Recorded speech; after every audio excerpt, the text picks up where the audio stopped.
right, that was Ceiba Ili, who we have on this broadcast today. We're really blessed to have this amazing person here. We've got a couple of guests, a couple of other segments. Sam Coffman from the Human Path, founder and director of the Human Path, which is kind of teach a lot of survival skills. He's an expert in herbology, and he's going to be walking through just his property, right, and demonstrating or finding like there's three plants that he's going to spotlight this week that are great for alleviating flu-like symptoms and many other things. Ceiba is someone I've known for a while and is a fantastic person who's gone through these last few years, kind of this awakening, this indigenous of her own like ancestry with the Linca people and what is now understood as Honduras. So she'll be playing a few songs. We've got an interview.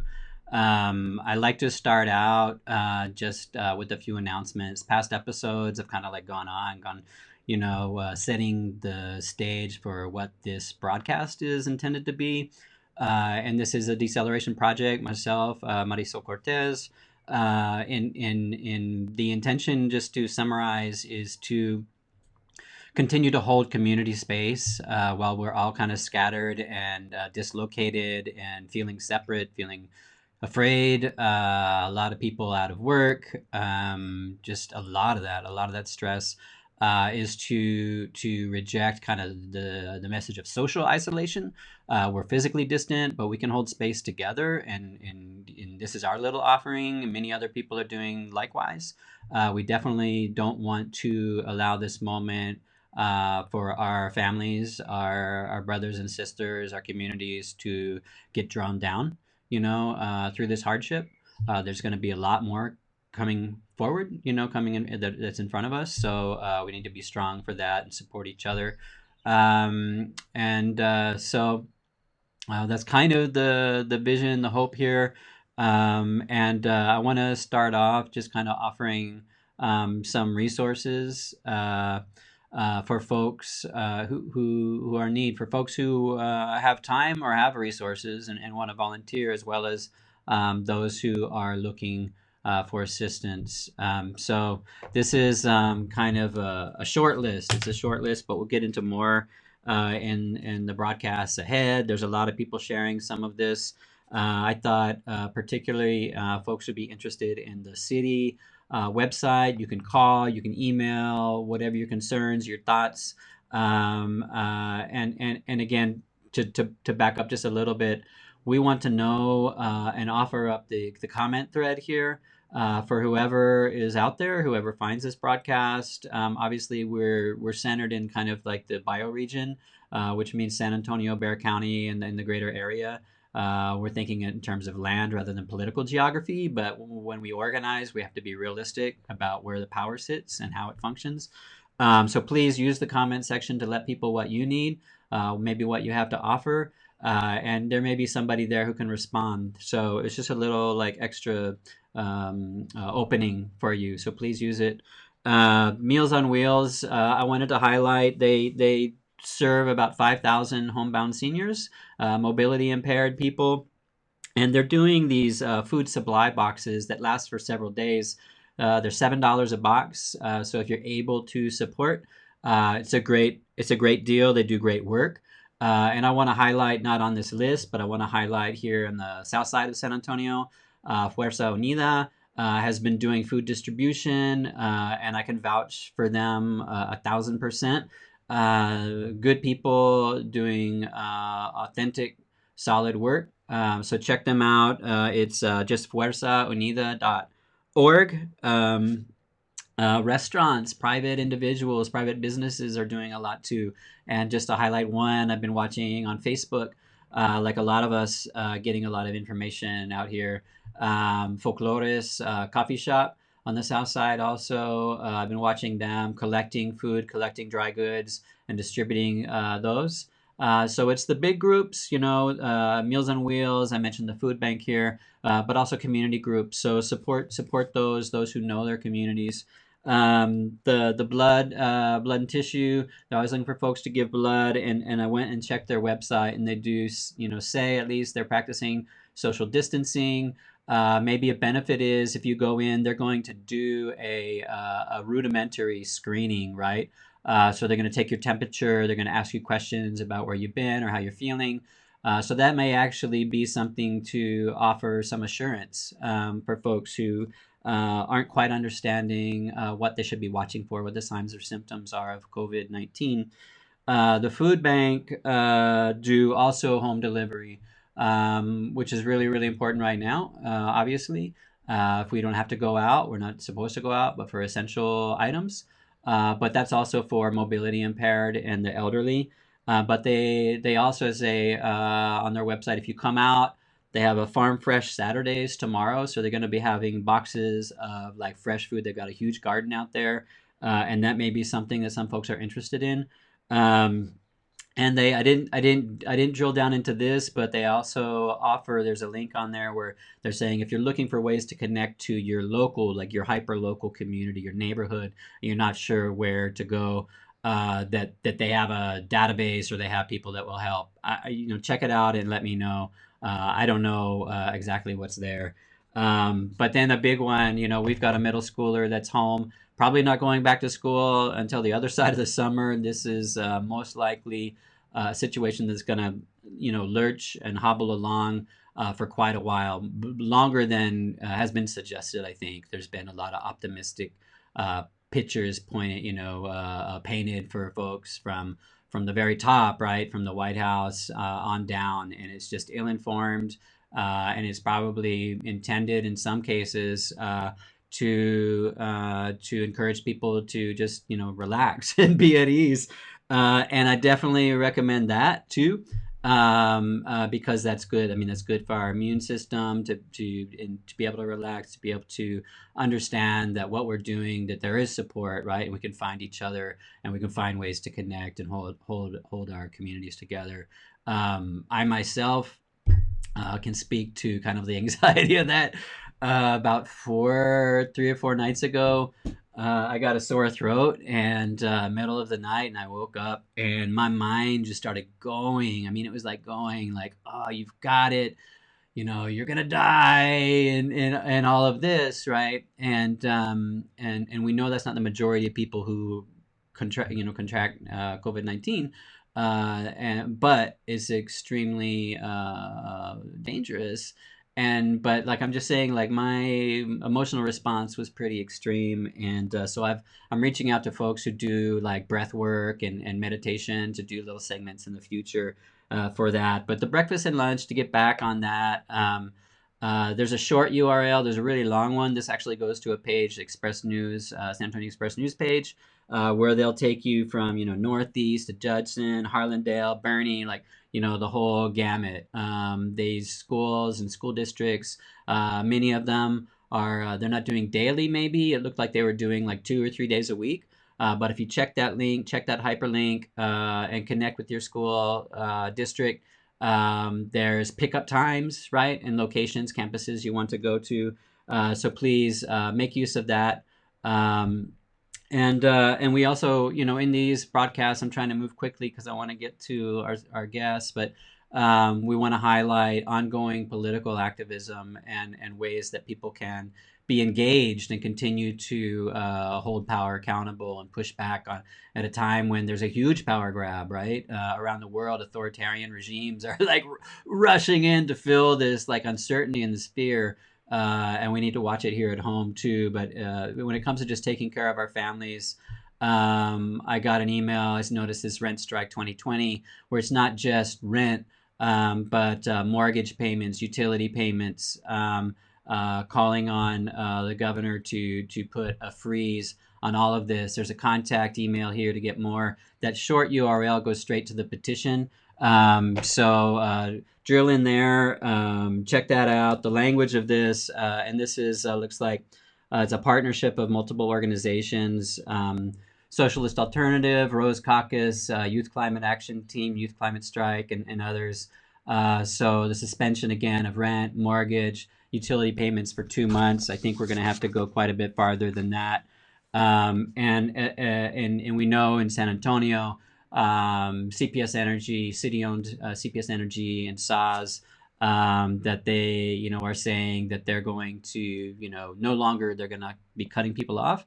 But obviously, we're going to, move through this phase, however long this lasts, probably several months, and maybe get onto a cyclic cycle with this novel coronavirus. But people are going to be like piled up with debt if the current framing that's being offered is allowed to stand. So we really need to begin to organize and push on our utilities and say that that's not acceptable, that the utilities that we imagine as owners, owners of our local government, our elected leaders of our water system, of our power system, and gas networks, that we need more than that, right? We're going to need debt forgiveness because we can't move into recession, depression, and then expect that let me boost this, that we're all going to turn around and have the resources to make good on that. So anyway, the Sierra Club that I work with, they got a campaign focused on CPS and the Public Utility Commission of Texas, so that we may have a small gain here in San Antonio, but we need this to be statewide also. So you've got the rent strike folks out here. We're in there on taking on other avenues, and calling the Public Utility Commission to make sure this expands to co-ops and collectives and things like that. One little note, I found this graphic or this mapping work pretty fascinating, and I wanted to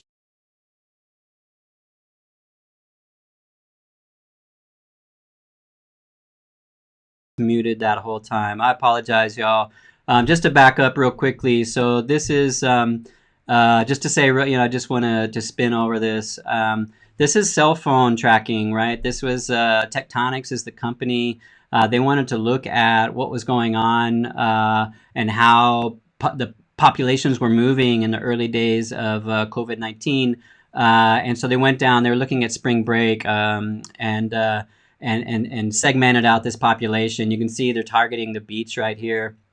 And basically just watched how they moved through where they went. So I'm just really I'm leaning on people right now. This whole shelter in place thing is for real. We saw this in Padre, right? We had spring breakers down there, and this one guy was like, the famous quote was, if I get corona, I get corona, whatever. And then he got corona and he got sick and he experienced that, and was just like, oh my God, put out this public apology and all of that. Here you're seeing it right here, just that tight packed community, where transmission is, I'm sure, is high. People are breathing all over each other. This contact is the name of the game over spring break.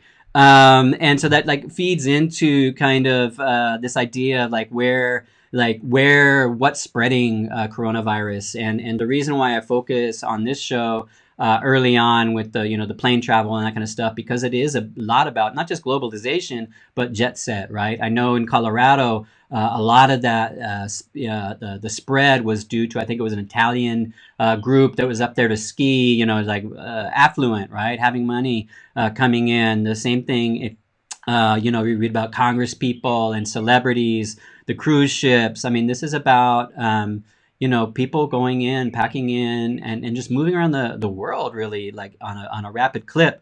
And so this is just a shot, and this was Metro Health data that was being shared. I want to give credit again here. Lily Kasura, I found this originally on Tableau, Metro Health data, and then I started seeing it on the Express News. And so I saw the commentary on Facebook. People are saying, "Oh, Arlington Heights hotspot. It must be about they've got better medical care. They've got this." And my guess is that's really more about people being more mobile, having the money to travel and the like. And so I took these hottest areas, where it was 5 cases and up, and among the 60 zip codes in San Antonio, it did gravitate over to higher income zip codes, and I think among the top 20 income affluent zip codes, there was what was it, 9 of 17 of those cases of those zip codes were in the top 20 income zip codes, and then among the top 30 counties, the top half were 14 of 17. So there's a correlation, if not a causation. I just think it's interesting, and it was for me. I'm so sorry about missing that, and I hope I don't set this whole show back or people don't get mad at me. But I want just to get back to that, to come into like what I was saying before about just watching people on Facebook, and it's important, I think, to protect each other, and sometimes that means really just just instructing people. This is not a time to play around. And we can't be putting out these messages because people are extremely vulnerable, and it's up to those who have information to share that information, because it's not trickling down. Not everybody has a copy of the paper. Not everybody has cable news. Not everybody has internet. And the fear and the concern and all that stuff, I mean, it's going to like result for a lot of people in apathy. So please do kind of share the best information that you have access to. So then going into like, and I want to stand on this, I introduced Seba. I think y'all heard that. So I want to go back into that interview. She's got a couple songs. I've got the conversation with Sam, sharing healing plans with us, and without any more, hopefully no more transmission problems, I'll pop over there. Here we go. It's an interesting story and process that you're moving through, and so I want to talk about that. But first, I just want to ask, how you're doing, and how you're staying safe, and if you have anything ways that people can support you at this time. Shekachi ulatanan Seva Ina. Good morning. Hello. My name is Seva. And so I'm okay. Thank you for asking. I have been looking for resources, and thankfully I am surrounded by a lot of wonderful people in San Antonio that have been supporting me. I actually am unemployed because of the coronavirus. And so then I'm looking for financial resources and other things, and for myself and also for my family who are spread out throughout the U.S. And a lot of them have an undocumented status, and they don't speak English, and so it has been a time for us to come together despite the distance. And so I've been very blessed to be able to speak English and to have access to resources through friendships here in San Antonio that are on it. I mean, they're like, yesterday I put out a notice on a question on Facebook asking about landlords doing illegal things, where they're harassing my family, other undocumented families for rent. And so I mean, I got resources immediately, and today, is just one day later, and things have completely shifted for my family. So I'm very happy, and I get really emotional at how we have come together here in San Antonio, especially. Yeah, and that's kind of what I wanted to ask about too. Is this the period of being of needing to kind of shelter in place, or people talk about social distancing. When I just push back on that a little bit, I think we need to be talking about physical distancing, but tightening our social networks, tightening our community connections, right, at the same time. And that's what this broadcast is trying to do. But for people who are undocumented, right, in the United States, and others, their families and relatives and friends, it's the experience of sheltering in place or being socially almost invisible is day-to-day living. So I mean, how are you experiencing it, and how are you seeing others who maybe have that status experience this? I can definitely thank you for asking that question. Honestly, it's something that me and my family are afraid to speak about.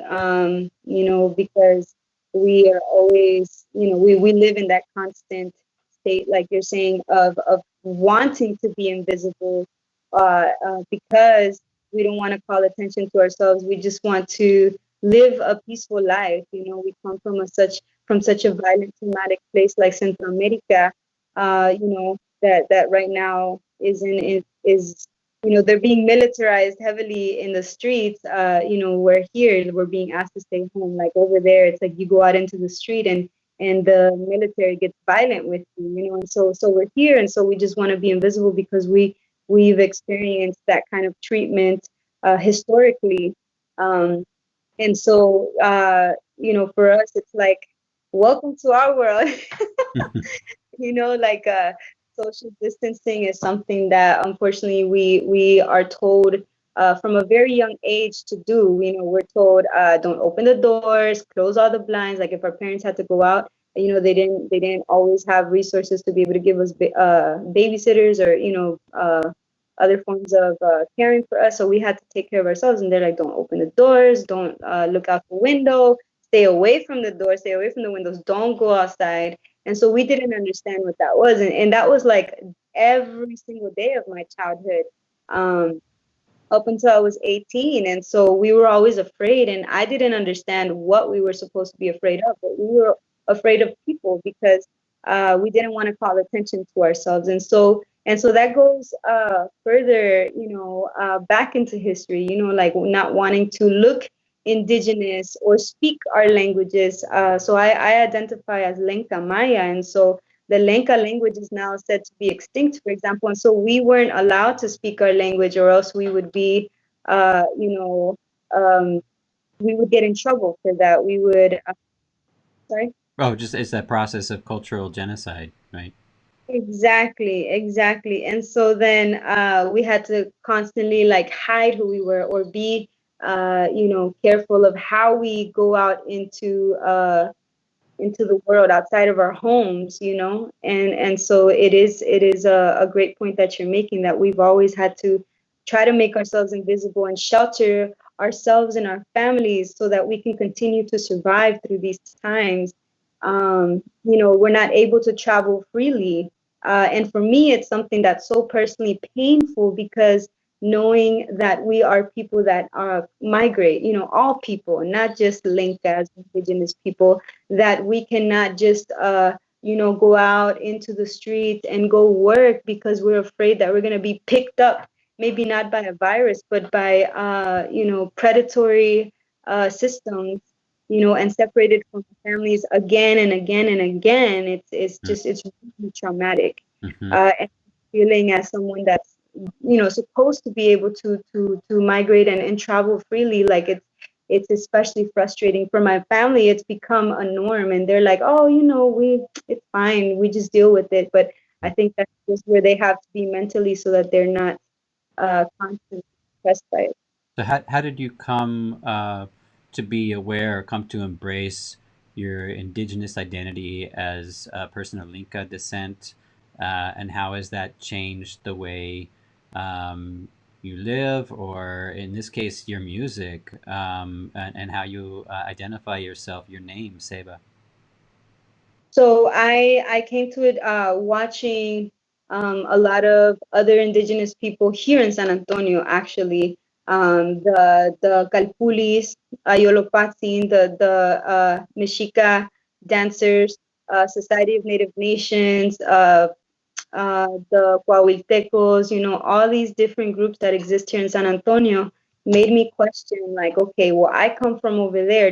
What does that mean for me? And so watching them and how they're connected to the land and how they're working so hard to really bring back something that has been lost, the spirituality, the understanding of the world, is so beautiful. And I just remember like feeling in my heart and in my gut that this is something that I am connected to. And so then I started doing my research, and of course, I found beauty and a lot of pain as well, to see like so much destruction of my culture, um, and language, and but that it exists and it was there, and that I can be a part of bringing that back.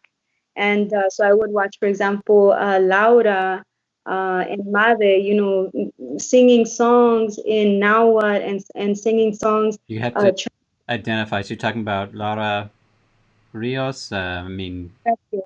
Yes, and Madeleine Santibáñez, yes. okay. Uh, and among other people, they would be singing songs in Nahuatl and Spanish, and it just blew my mind. And I'm like, does this exist for me? And so then that transfers, being around these communities and hearing them sing and not caring whether they sing good or bad or like Beyonce or like whatever, I was like, wow, that's beautiful. And so then I started singing.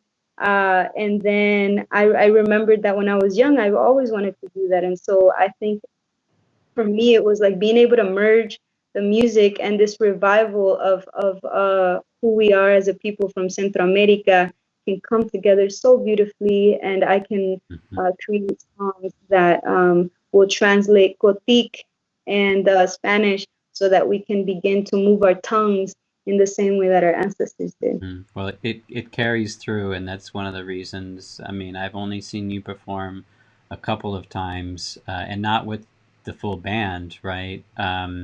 But it carries over, right? That spirit. And so, tell me just the where the name. So Seba, that's a is a Linka Seba Lee, and this is a Linka. These are Linka words, and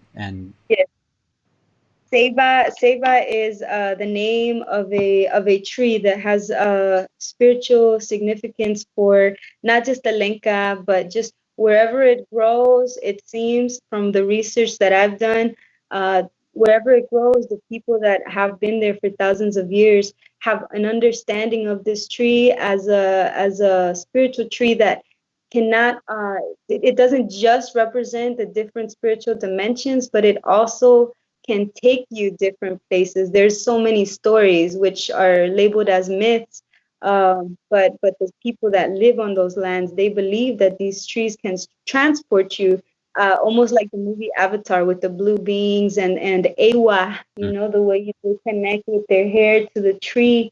And so the tree grows in Central America and Southern Mexico, as well as Western Africa. And so I guess if you think of the Pangea theory, right, like where it was connected, like that, part in West Africa and Central America, like that's the same region. mm-hmm, Um, mm-hmm, yes. And so there's African peoples like the Garifuna that live now in the eastern coast of the Americas, and Mayan Lenca people that hold ceremonies and all these traditions that are go way back thousands of years with the ceiba tree, and so it's known as a tree that cannot be destroyed by any natural disaster because its roots grow really strong above the earth and below the earth. They are taller. The roots extend, way up high from mm-hmm. from a person. And so Seba to me represents that strength. Uh, and Ili means tree in the Kotik language. Oh, okay. So you're blending there. Uh-huh. Yeah, yeah, that's awesome. And I know you're going to be giving a full talk. I mean, we've got a few minutes here, and we're going to hear your music, but you're going to be giving a full talk in just a few days. Do you want to invite people over to that space?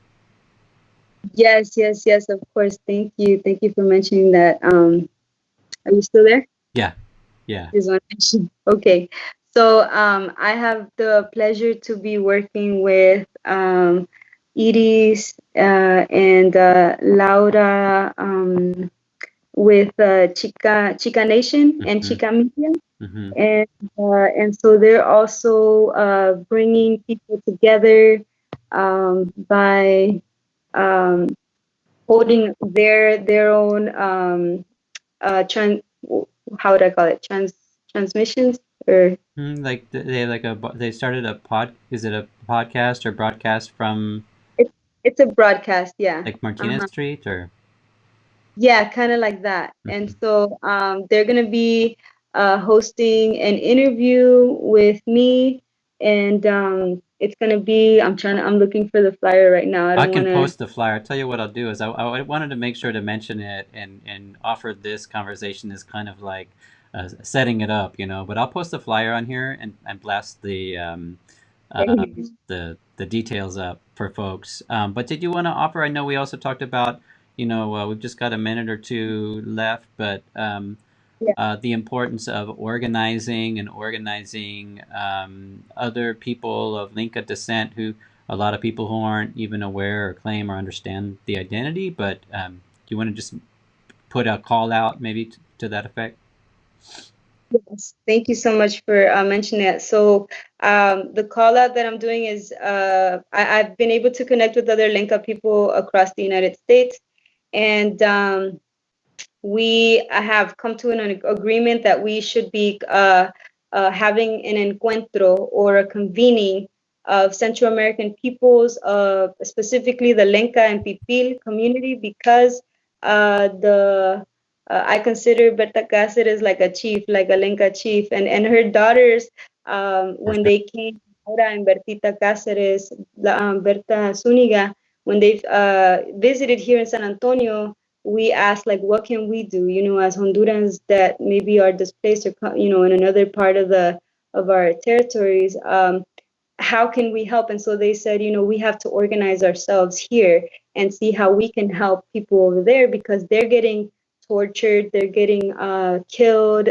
There's genocide of our people still. And so this is a call out to all Lenca and Pipiles and people who may think that they are indigenous or come from those ancestral ways, to come together, to reach out to me, to reach out to each other, to reconnect with their ancestral ways, because we want to have a convening so that we can begin to reclaim ourselves, not as Latinos and Hispanos, which takes away our sovereignty, but as indigenous people that have been here for thousands of years.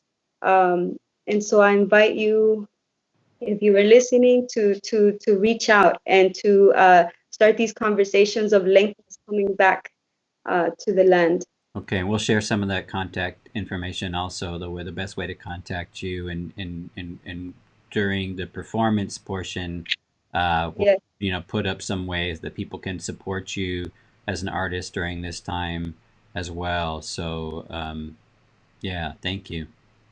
thank you. Thank you so much, Greg, for this.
Me duele el corazón from the belly of America, desde Honduras, Centroamérica.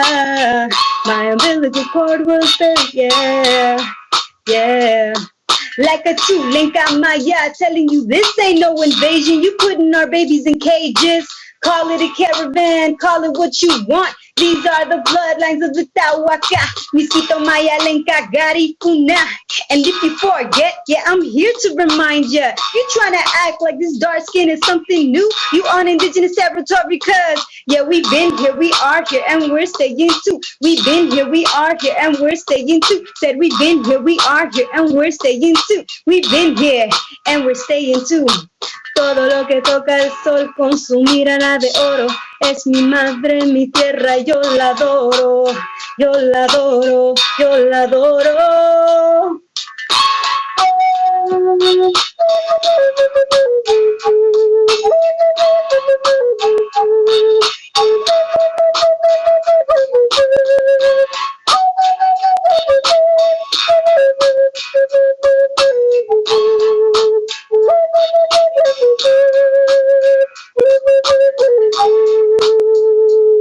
We ain't going nowhere. We ain't going nowhere.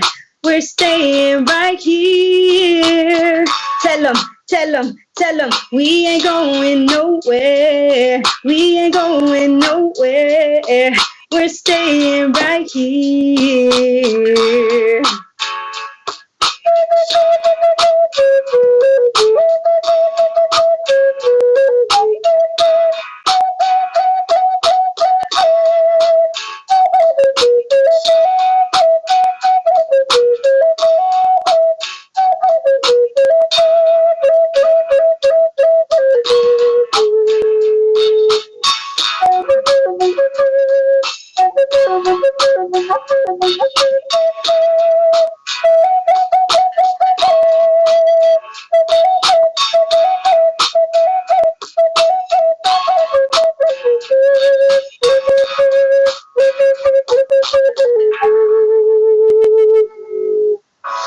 We ain't going nowhere. We ain't going nowhere. We're staying right here. That's it. So I really blew up the minutes on the front end of this broadcast. So I'm going to try to like roll over real quickly and catch what I can. But Sam Coffman here with the Human Path. We're going to be sharing some information. I'll let the conversation introductions do their own work. This is about a 30-minute walkthrough. 3 key plants that he wanted to spotlight at this moment. So check them out. So Sam, we've known each other for a number of years. It's always kind of at a distance where I'm doing the work and where I'm at, and you're doing the work where you're at. Yours takes you farther afield a little bit quite often. And I'm really, really grateful. I just want to say a huge amount of respect for your skills, for how you put them into practice, for the values that you carry, right? And in terms of, and maybe we go there on this call or maybe we don't, but in terms of what it means to really just be a good human being on the planet. But would you take a minute, and for folks who don't know you, maybe discuss, your background, how you came into this kind of work, describe the human path. I mean, I know you as a special forces medic and a little bit of the story, but do you want to take a minute and just to describe that for folks?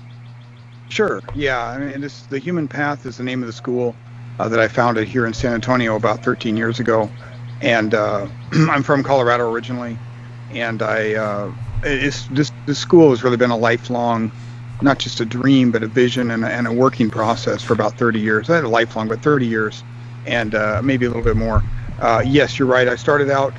I was in the military twice. The second time around, I was a special forces medic, so I went through the special forces, medic, the Q course, and all of that, and was on a team, and I did all of the, I learned all my medicine. My initial introduction into medicine was through special forces, and it's an amazing amazing training and an amazing opportunity. As all my time in the Army has always been, and it formed a lot of the initial kind of structures that I now am using in the school. And I would say that directly, but there's definitely been an influence, no question. I have to say between both the structure itself of a special forces team and the actual the learning, the sort of the curriculum and the pedagogy. What is the material and how do we present it so that people learn?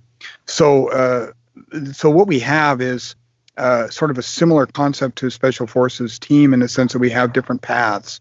And these paths lay the infrastructure for being able to work with underserved communities in, post-disaster environments or just day-to-day, just underserved medically, people who have a hard time, they're in a food desert and they can't grow, they need to know how to get better nutrition out of their general food, and understanding the relationship between these epidemic level, chronic diseases we have in this country and their relationship to the poor soil health and the poor food and the poor food choices that are even available to people, especially in underserved and lower income type areas.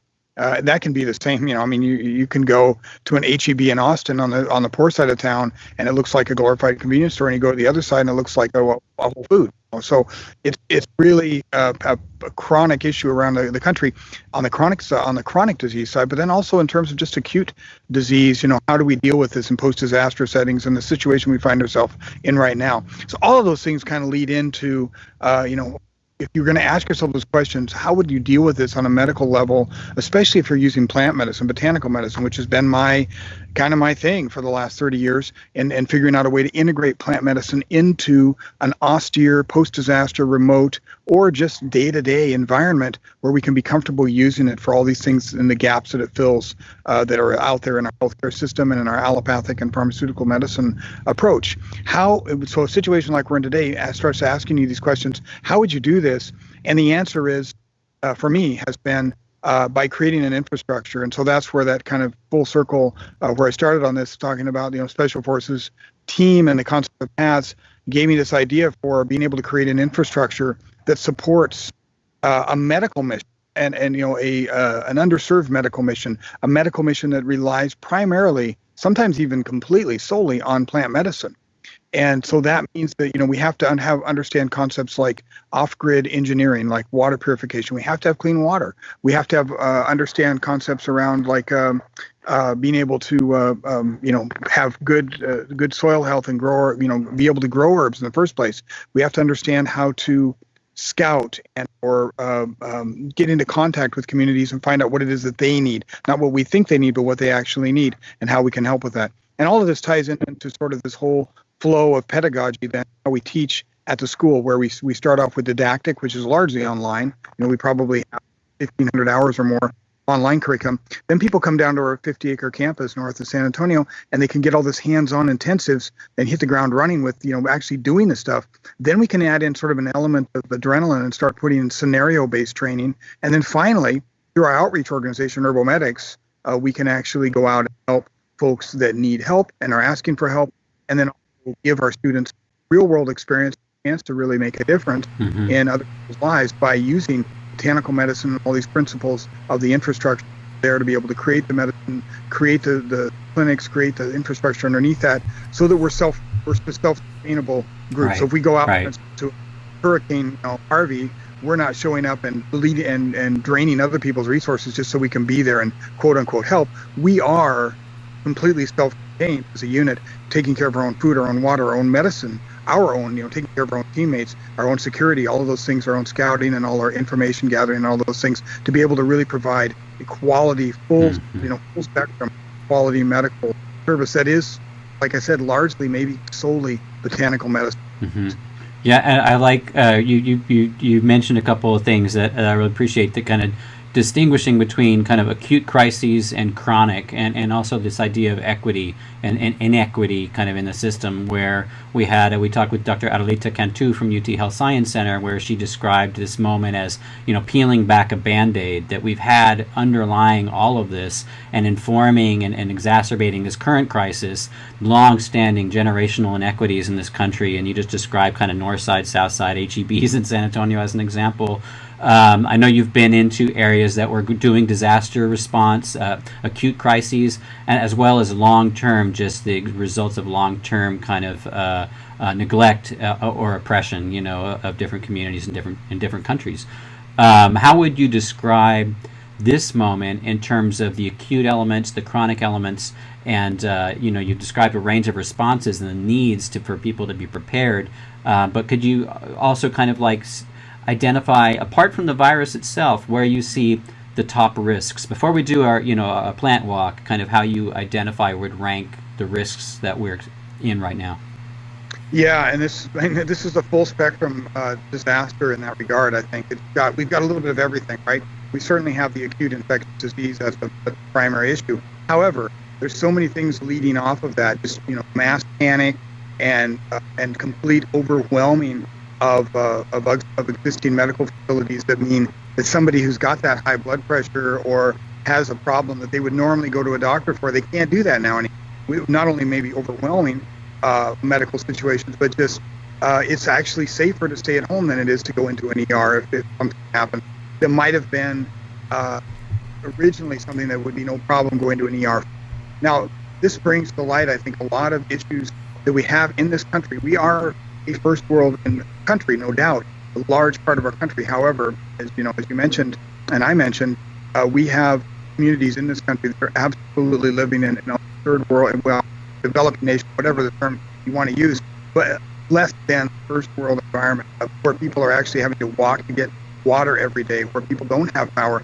And I'm talking primarily as well about Native American communities where we do a lot of work, and really poor communities, places like we've done work in some coal country in West Virginia where people are at least 2 hours from the nearest higher care health care. And most people may not even have a car, or if they have a car, it doesn't work. The addiction level in certain communities is horrible. So, we got these little pockets, and maybe even big pockets of areas, whether urban, rural, or otherwise, that are they're constantly living in this world. But for the most part, by and large, our country lives in a very, by comparison, opulent environment where we turn on the lights and just like magic, there's power. Or turn on the switch, we hit a button, and like magic, there's fresh, clean water. And so, I think having an emergency like this, like a pandemic level thing, where first of all, medical care is just not going to be available in the way that it was before. Whether you're sick with COVID-19 or not, you may not have the access to medical care that you thought you did. And granted, our healthcare system is atrocious. We know that. But nonetheless, even what you were used to is basically no longer there. And then secondly, just because of possible security issues and people, mass panic, like Hurricane Harvey, where people thought there wasn't going to be any gasoline, and we couldn't get to Houston hardly without having our own dispatcher trying to find us gas stations where there was any gas at all. Not because there was no gas, there was plenty of gas, but because everybody was freaking out, and despite gas stations, people were filling garbage cans with gas. I mean, crazy social behavior that also plays a huge role in this. Once you have one person panic, it's almost like you can't not panic. Or you're going to get caught up. It's like Joe Rogan, I remember, said once in a comedy stand-up thing, talking about trying to exit this hotel that was possibly had a fire, walking down 7 flights of stairs, narrow staircase, saying, I remember his phrase, you don't want to be the first person to panic, but you don't want to be the last person to panic either. So people just get pulled into this, by virtue of the fact that you might not be able to get through what you need to get through. So, I mean, that's kind of a very broad answer to your question, but I do think that the components of this that are dangerous, depending on where you live, how you live, what your health is, who you're taking care of, maybe whether you've got elderly or children or people who are immunocompromised, respiratory compromised, that the answer will differ and vary, but they all kind of come down to the same thing, that this community aspect is a problem, right? We can't leave the home, we can't be around community, so we're missing all of those pieces, and if we do go into that community, we are putting ourselves at risk. So, and then that just, kind of cascades into these other issues that I mentioned as well. Mm-hmm. So, yeah, absolutely. And I know that you are going to kind of do a quick walk through your garden there to identify native plants. We talked with Brian Gordon a couple episodes ago about growing food, growing your own, and the kind of the politics around that, and how that can change kind of like human economies. It opens up alternative economies, as well as health, as well as our relationships with the land and all this good stuff. But in terms of like the immediate medical needs, whether it's maintaining good health or responding maybe to smaller, more minor injuries. Can you show us some of the things growing out on your lot out there, and things we may be able to find in San Antonio? Sure. Yeah, there's lots of herbs. So I probably have, I don't know, somewhere around 80 to 100 different medicinal plants growing on our property here. Some just growing naturally, some that we've planted over the years, some that you'll find all kinds of places. I'm sitting right here, just kind of in good light, to do this, literally right across from a bunch of yarrow, and that's one that I could probably show you pretty well if I can see. This is our yarrow plant, which is not necessarily native to this area, but you'll find it. You'll find it in the city. People grow. It's a landscape. That creates like little stickers. Those flowers become little stickers. No, that you might be thinking of something else. They're not really. They don't have the sticky, component to them. No. But you'll see them in other colors. You'll see them like you sell in hardware stores and landscaping stores and stuff with like red and yellow and all other colors. So this is Achillea millefolium, or yarrow, it's called. You can see the leaf. Oh yeah. Show the leaf there a little bit. And this is just one of those. It's got so many uses to it. It's a great plant. You can start this plant if you live in San Antonio and you start this plant. Your biggest problem is going to be just keeping it from taking over everything. It's not that it's invasive, but it loves the sun, and it'll spread by seed, it'll spread by rhizome, and once you don't even have to have that grade of soil, and it'll just grow like crazy. So this is a plant you can use for just minor wound healing, for sprains and strains and inflammation that you're putting in on topically or taking internally. It's great help for the cardiovascular system, especially for people with things like diabetic ulcers or just venous ulcers, just poor edema and poor circulation in your feet, because you're maybe type 2 diabetes. It's helpful in that regard, probably for the cardiovascular system to some extent as well. It's great for one of its original uses, not original, but going way back hundreds, many centuries in Europe, was used primarily as like a female reproductive herb because it was just so good for cramping, for PMS cramping, and for dysmenorrhea or scanty or irregular periods. So is this like a tea that you would steep? Do a lot of things. You could do a lot of things with this. So, any of these plants that we're talking about, you can take it as a tea. You could make what's called a decoction. So you could take the plant itself, right, and you could dry the plant, or you could take it fresh, and you could put it in hot water, for instance, just like you'd make tea, and let it steep. That's probably the least of all of the potencies. That's probably going to be your least potent. The best thing you could do would be to dry it, which is very easy. You just cut the plant and the parts you're going to dry. Now, the plant we're talking about here, yarrow, literally any part of this plant, the flower, the seed, the leaf, the stem, the root, all of it is usable. So you could take it, cut it, just hang it. Normally people hang it upside down inside. It doesn't matter. You could lay it down flat on a piece of cardboard or a piece of paper. Just don't put it on plastic, and don't put it in plastic. Give it a chance to dry where there's plenty of air going around. Just common sense how you would dry anything in your house. You could put it on screen, that would be great. Okay. And then give it a couple days to dry. And even in San Antonio, in humidity, inside it'd be fine. If you keep it outside, just don't dry it in the sun. Don't ever dry it in the sun. The UV is gonna blast it, and it's gonna affect its potency. But in the shade outside is fine too, as long as it's always in the shade.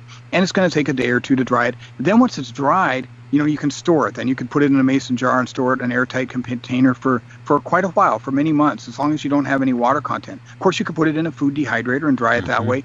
Do that. Dry it at the lowest temperature that your food dehydrator has. Don't dry it at really high temps.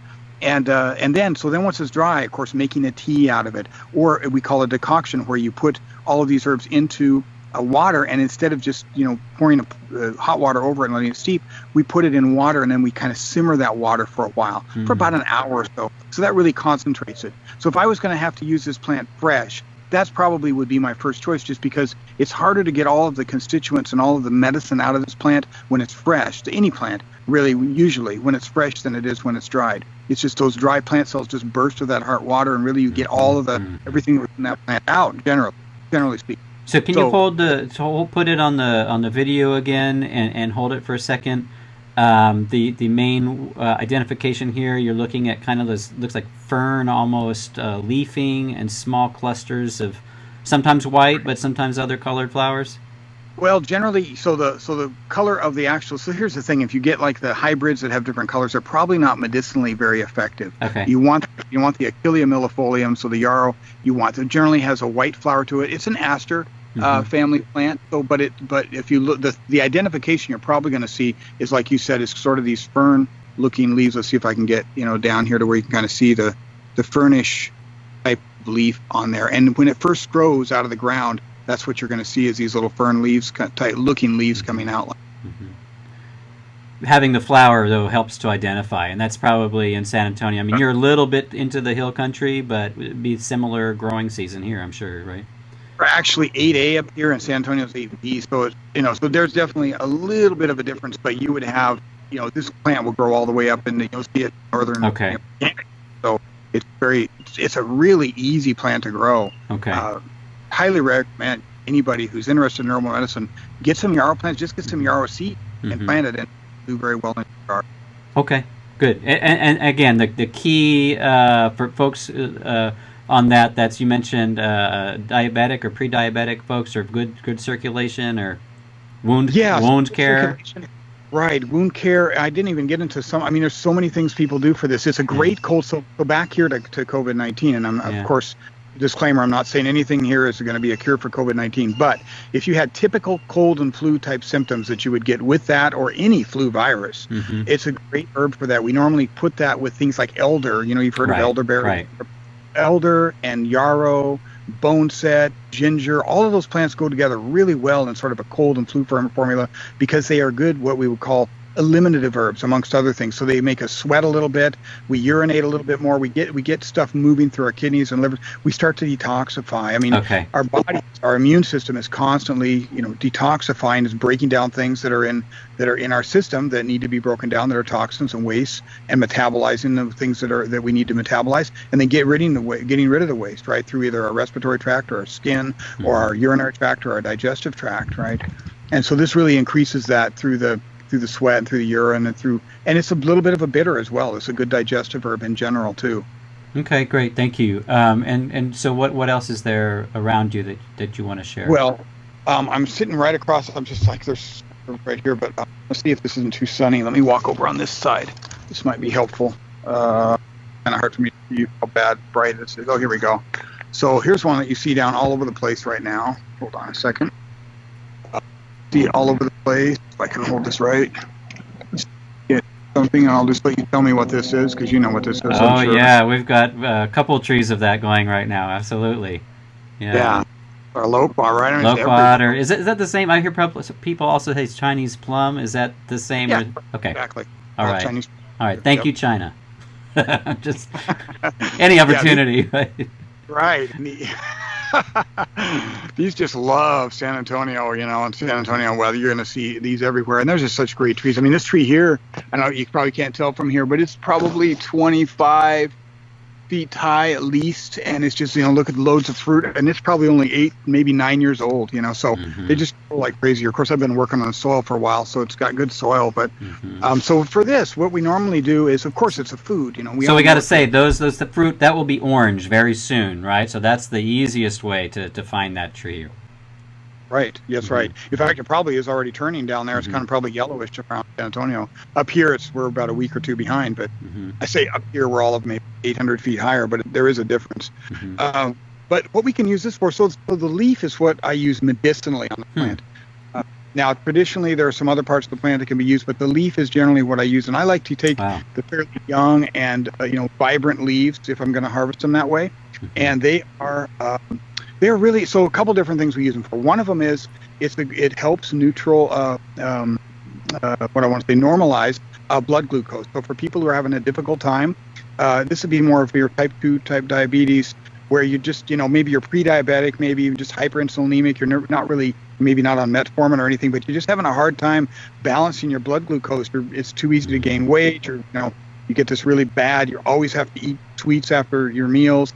Or maybe you are actually, taking something, but you're out. Maybe you can't get your medication. Perhaps this is one of several herbs we can use to try to help balance that glucose level. So it's a good, both taking it about 30 minutes before you eat food, whether as many of the ways that we talked about before, or making a tincture out of it. We didn't get into that, but we'll get into that a little later. I'll show you our apothecary and how we make tinctures and extract all the stuff out of these plants with alcohol and glycerin and other solvents. So that may be another episode. Is that right? We'll come back and look at the tincture. That'd be great. That'd be incredible. So I'm really not surprised, but when I look at a tree like that, I think those leaves, they just look like hard. I don't know why I would it'd be hard. It doesn't strike me as medicine. I see fruit and I see herbs, but these are hard, broad leaves. And you're talking about picking the younger ones and drying them?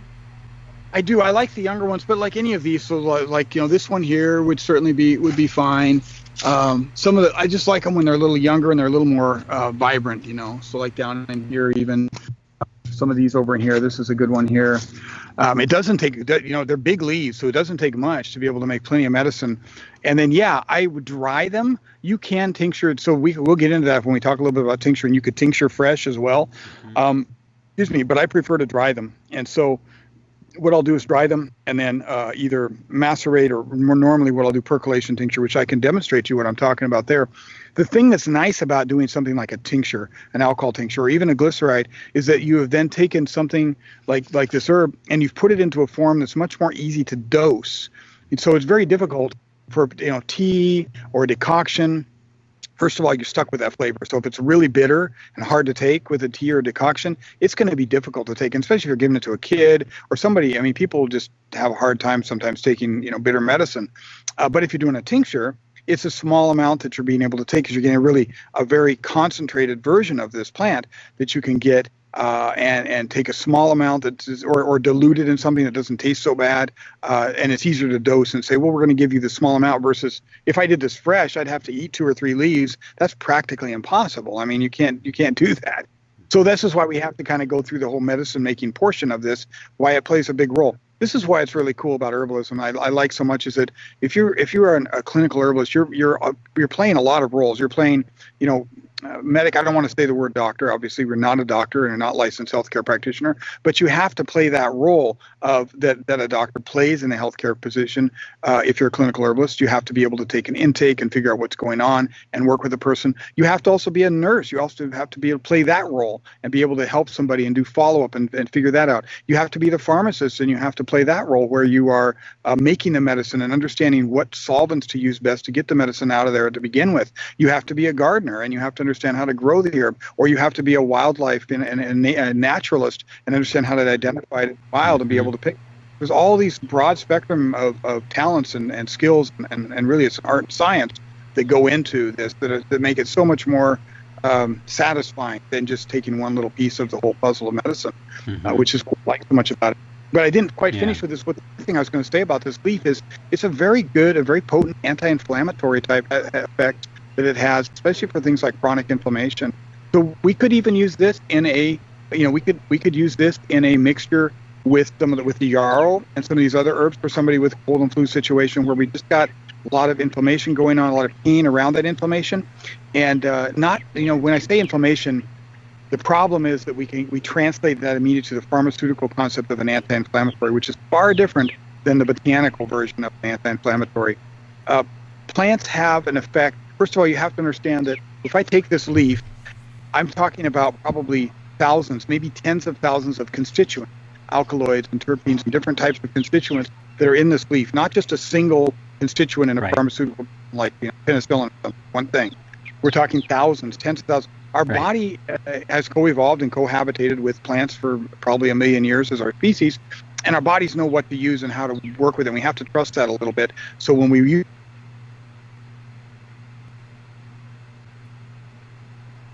probably increased inflammation in certain ways to help speed it up, but also to help reduce it in certain ways. That's a very kind of a vague answer. We have a term for that we use in herbalism called amphoterism, which is borrowed from chemistry, that you could have a substance that's a base, acts like a base in one environment and acts like an acid in another. So that in mind, when I say inflammation, I mean the kind of inflammation that would produce, that would kind of produce more pain and discomfort that we're getting. That combine this again with that yarrow that I just showed you, and then maybe elder I can show you next to be able to be a really cold and flu type of that's kind of what I was kind of go for here is that you described to me one time kind of like your awareness or your interest in local plants and herbology and all that. And tell me if I'm remembering this wrong, but you're in Afghanistan, right? And you realize at a certain moment that if I don't have the right pack or the tools or the gear, and I'm trying to address somebody's wounds or illness, I need to know what's on the ground around me, right? And what can I grab here to address the needs of the folks that I'm with? I'm thinking in this case, what's on the ground around you that what would you instinctually grab, right? If you've got somebody dealing with cold, fever, flu type symptoms that may also we're seeing across the city. In a way, like we may not have, and I know you're aware of this. We talked about earlier, but right now, folks are able to jog and bike and do this stuff in our city parks. We may not have a lot of plant growth in our neighborhoods, but we may not even have access to those parks. They may get sealed off because people aren't practicing, distancing, or many people are not. So it could be we're literally walking our neighborhoods to see what's there. So I'm interested, like where your fingers would fall first in this case. Yeah, that's great, and you're right. That's exactly where I came about on it. Not, with the exception of the fact it wasn't Afghanistan. I got out in '95. I never, so I was in during the drug interdiction wars. I wasn't ever in during Afghanistan. But aside from that, though, literally not even, on mission or anything, just literally in training, as I was going through school, through the Q course, I was saying that to myself out in in Camp Bullis, saying, hey, I'm not Camp Bullis, I'm sorry, Camp McCall, when I went in training, well, out here in San Antonio, Camp Bullis too. But saying, hey, what's available, because I've got my med pack here, I've got my med kit that's, probably 30 pounds of stuff in it for medicine. But what do we do when we run out on that? So this plays a big role. And I think you're right. So if there's a lot of factors that go into this. There may be people watching this, a lot of people watching this that don't have any kind of outdoor access to a garden or garden space. You're living in a little tiny apartment somewhere maybe, and that's not even a possibility. This is where there's a level that you have to get at to where, if you can't wildcraft out then in a park somewhere, this is where the whole community aspect has to come in. I mean, you have to have people that can help you with that. Of course, you can grow medicine indoors, right? And I highly recommend doing that. I think that growing and getting understanding how to just starting a little compost bin under your sink or even a worm, bin under your sink, that kind of a thing is the easiest thing in the world to begin and start and understand where soil health comes in, and then adding to that you're adding in some medicinal plants that are really easy to grow, or you're even using some of the culinary herbs and spices that you have in your kitchen. There's a whole bunch. I mean, we could do a whole little, series on just nothing but stuff in your kitchen that are culinary spices that are also medicinal. So all of that plays a role. I mean, it kind of comes down to, in this sort of situation we're in, and, if we're preparing for the worst, we have to kind of think about, you have to be very, very adaptable. You have to be able to grab and improvise with a lot of. Well, show me one more. Let's do maybe one more plant there that might be kind of your triumvirate in this installment.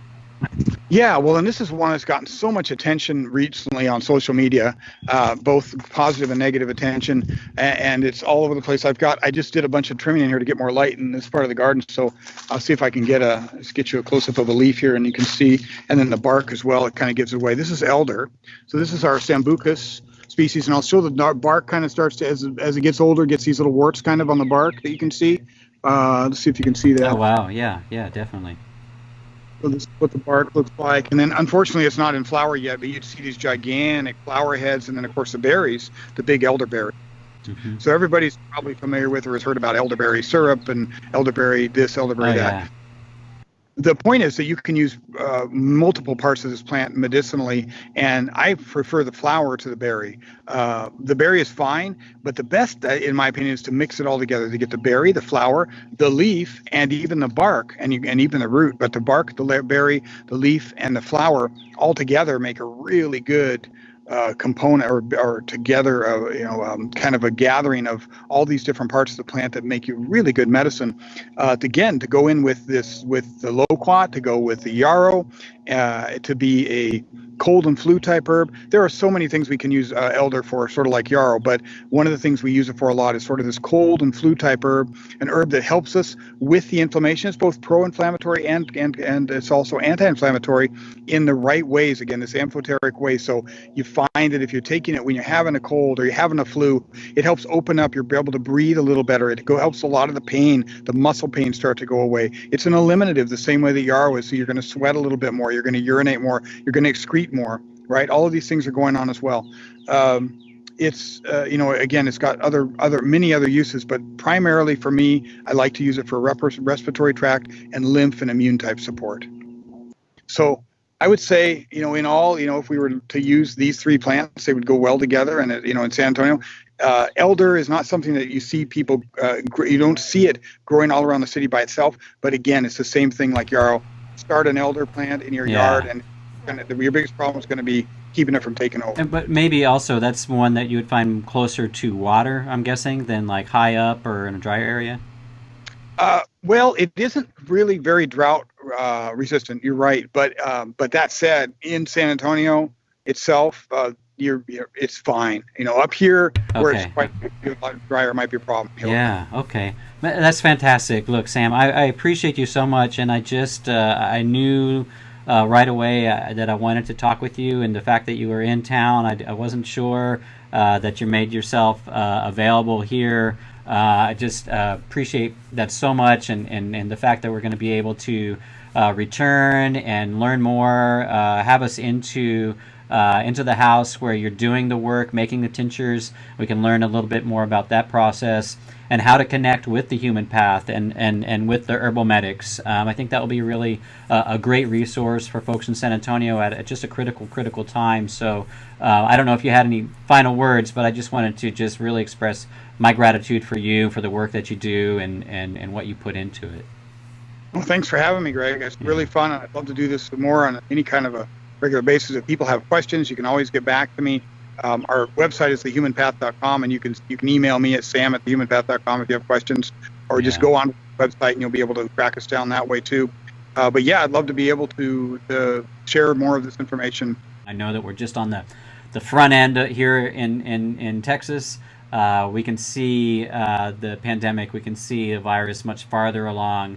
In other parts of the country, we know kind of where things are going at this point. So I really do hope that people can prepare as best as they can, and some of these tools, some of these tips can be really helpful. So thank you again. So I was going to go into this whole feature about our governor, Cabrónavirus. We don't have time for that. I wanted to share two things. I want to get Ceiba Ili, One More Shot, another song, our dear friend, but also bring people's awareness to the fact that all this is going on with the virus and everything, pandemic, sheltering in place. It has not stopped the city of San Antonio's war on our feathered relatives. West Side San Antonio, some of y'all know, Elmendorf Lake Park and Bird Island. It's like a little Aztlan out there, and the city in December just crushed one of the only rookeries in San Antonio, been there for 40 years more. And I went down last night. Some of those birds that they ran off are trying to nest on the San Antonio River now in the Southtown community. And I really hope that those who like us at deceleration.news, we've done a lot of reporting on it. Search Elmendorf on our website. I have tried to activate, have tried to raise awareness about. But I went out last night and I just had to document the same things going on. These people, Parks Department, USDA, others are out there just harassing these birds, and I can't make sense of it. So a quick update for folks. Thank you.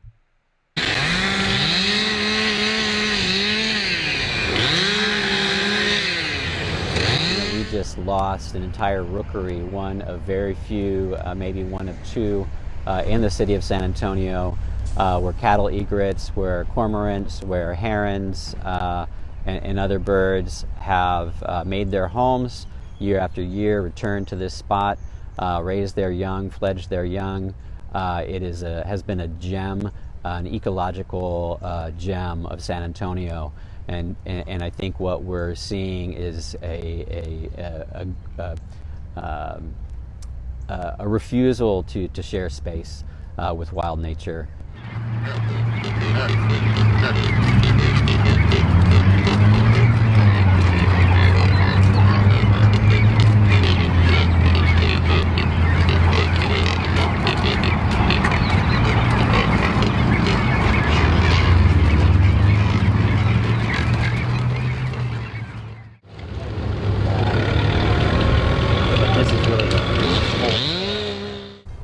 They'll be, after my understanding is after finals over here at Our Lady of the Lake, you see across the lake, they're going to start the pyrotechnics and so you see them, they're using cannons, lasers right there trying to drive all the birds off of Bird Island prevent the birds from renesting.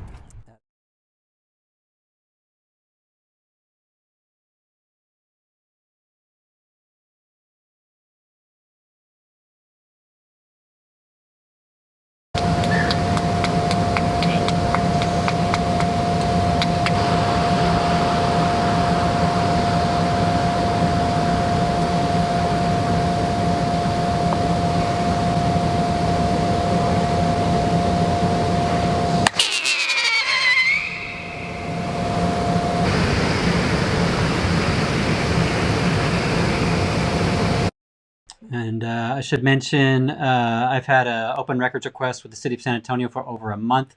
By law, they're supposed to be delivering this in 10 working days. So just throwing it out there. People are concerned. People are trying to get information, and the city is blocking that. So anyway, I hope you will check that out if this speaks to you. But we've got to close out this broadcast at an hour and 30 minutes to make sure that it remains on Facebook in the future. And I definitely want to hear more from Ceiba Ili. And I just really appreciate everybody who has joined, who's been here. I hope it was beneficial. Check the resources at the front of the broadcast and share them with other people. There's folks who just don't have very basic information about where we're at.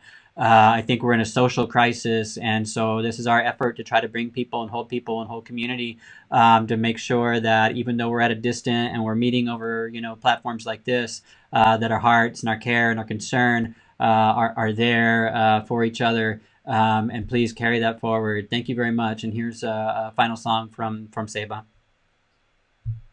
So this one is a song called Agua de Luz, which means water of light. And it's just I was inspired by another song that I heard on YouTube to create it. And then at the end it says, "Heal well my heart." Thank you, Mother Earth. And it says it. I say it in the Kotik language as well, just to encourage more people to try to speak it, to learn these phrases, because they, I believe, and I've heard from other indigenous people that these languages, these old languages, have a vibration that is different from when we speak English or Spanish, because they are much more ancient. So I don't know. I'll sing it.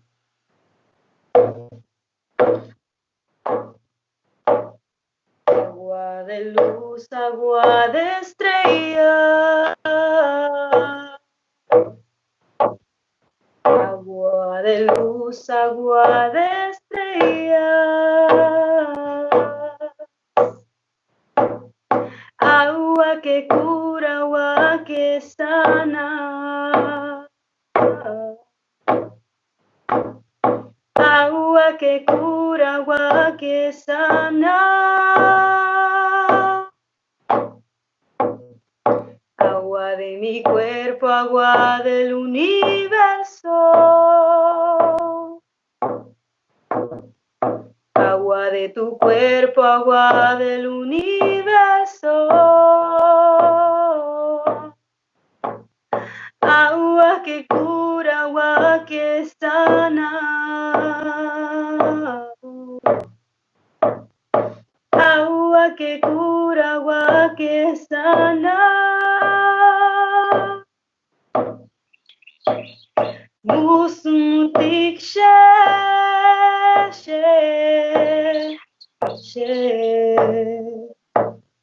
Musmutik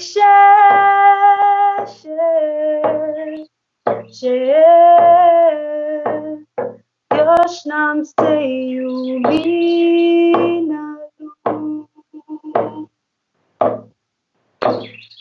Dios nam se ilumina luz.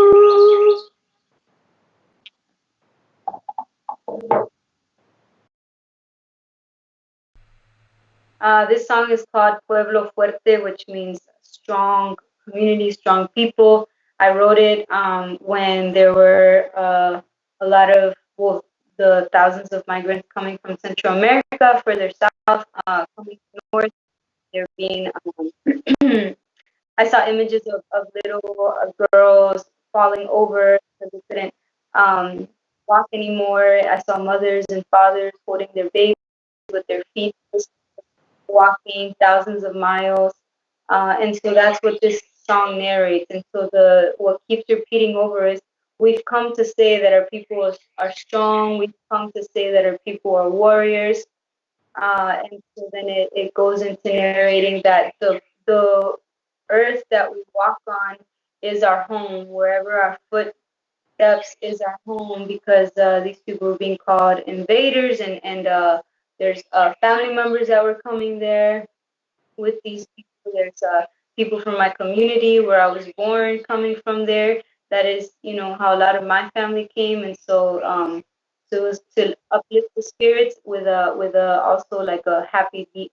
And at the end, I finished off with the Punta Garifuna beat, making a call for people to join the fight. Hemos venido a decir que nuestra gente es muy fuerte. Hemos venido a decir que nuestra gente es guerrera. Hemos venido a decir que nuestra gente es muy fuerte. Hemos venido a decir, ay mamá, que nuestra gente es guerrera. Yo sé que hay mamás caminando con sus niños en brazos, con los pies reventados, con desesperación y esperanza. Mi cuerpo es la tierra en la que tocan mis pies, mi sangre los ríos que corren por las venas de la tierra, fuego que da vida, palpitando en mi pecho, palpitando en mi pecho. Hemos venido a decir que nuestra gente es muy fuerte. Hemos venido a decir que nuestra gente es guerrera. Hemos venido a decir que nuestra gente es muy fuerte. Hemos venido a decir, ay mamá, que nuestra gente es guerrera. No nos paraliza el miedo ni las amenazas de muerte. Dicen es mejor morir de pie que vivir de rodillas.